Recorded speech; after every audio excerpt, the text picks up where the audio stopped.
ये पटना है, बिहार की राजधानी। लेकिन अफ़सोस अब यहाँ कानून नहीं, गोलियों का राज है, गुंडा राज है। दुकानदार मारे जा रहे हैं, बिजनेसमैन गोली खा रहे हैं, अस्पताल की नर्सें सरेआम मारी जा रही हैं। बेटियां अब घर से बाहर निकलने में डर रही हैं।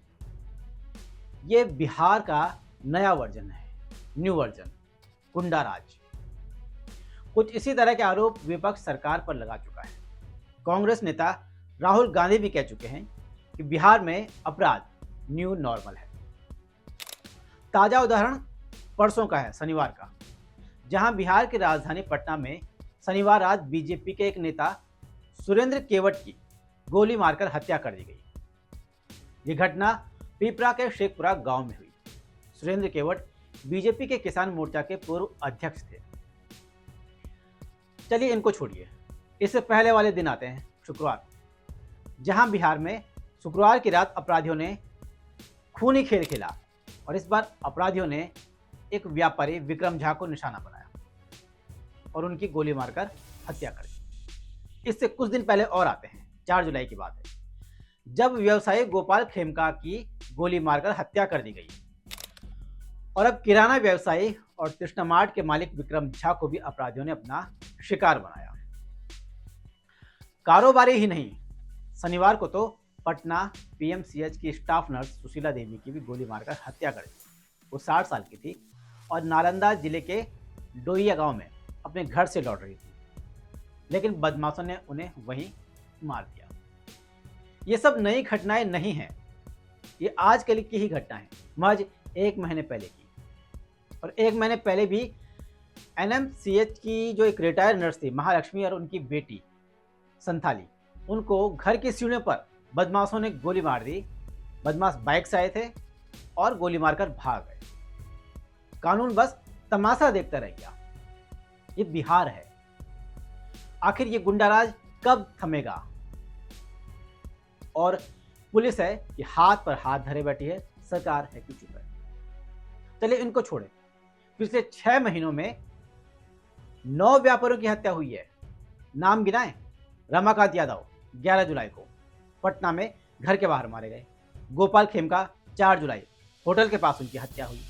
अंजनी सिंह 22 जून को, उनको भी हाईटेक हथियारों से मारा गया। रजी अहमद 19 जून को, उनकी भी जमीन के विवाद में गोली मारकर हत्या कर दी गई। विनय गुप्ता भागलपुर से जो किराना व्यवसायी थे, मुजफ्फरपुर के जो कारोबारी थे मिट्टी कारोबारी रमेश चंद्रा, गया में एक दुकान में लूट के बाद जो व्यापारी थे संजय अग्रवाल, उनकी भी हत्या हुई। सुरभि नाम की जो महिला थी अस्पताल संचालिका, उनको चैम्बर में गोली मारी गई। जनवरी में भागलपुर में विनोद मेहता नाम के कपड़ा व्यवसायी की भी गोली मारकर हत्या कर दी गई। तो ये लगातार गोलियों की बौछार बिहार में हो रही है। तो ऐसे में गुंडा राज क्यों ना कहें, और ये आरोप विपक्ष इसीलिए लगा रहा है। कितने ऐसे अपराध की वारदातें गिनाएं? ऐसे में सवाल तो उठेंगे ही कि भाई मुख्यमंत्री कहाँ हैं? कहाँ है लॉ एंड ऑर्डर? बिहार के व्यापारी अब किसी लॉ एंड ऑर्डर के नहीं, क्या भाग्य के भरोसे हैं, राम के भरोसे हैं? व्यापारी ही नहीं, बेटियों की स्थितियां देखते हैं। पिछले 20 दिनों में पटना, मुजफ्फरपुर, बेतिया हो, छपरा हो, सीतामढ़ी हो, बगहा हो, अररिया हो, मुंगेर हो, हर जिले से नाबालिग बच्चों के साथ बलात्कार और हत्या की खबरें आई हैं। और औसतन हर दिन 28 महिलाओं का अपहरण हुआ है और 55 से ज़्यादा महिलाओं के साथ अपराध दर्ज हो रहे हैं। 7 जुलाई की बात है, पिछले हफ्ते की, बिहार के पूर्णिया में एक ही परिवार के 5 लोगों की बेरहमी से हत्या कर दी गई। ये घटना मुफस्सिल थाने की है, बहुत सुर्खियों में रही, जिसमें बताया जा रहा है कि लगभग 250 लोगों ने घर के 5 सदस्यों को घेरा, पीटा, मारा और फिर उन्हें जला दिया। और इतना ही नहीं, इसके बाद उनके शवों को भी गायब कर दिया। ये बिहार है। चलिए छोड़िए, कार्य वालों को छोड़िए, महिलाओं को छोड़िए, बेटियों को छोड़िए, ये बदमाश तो पुलिस को भी निशाना बना रहे हैं। मुंगेर और अररिया में 2 इंस्पेक्टर मारे जा चुके हैं, जबकि 151 दिनों में 1297 बार पुलिस पर हमले हो चुके हैं।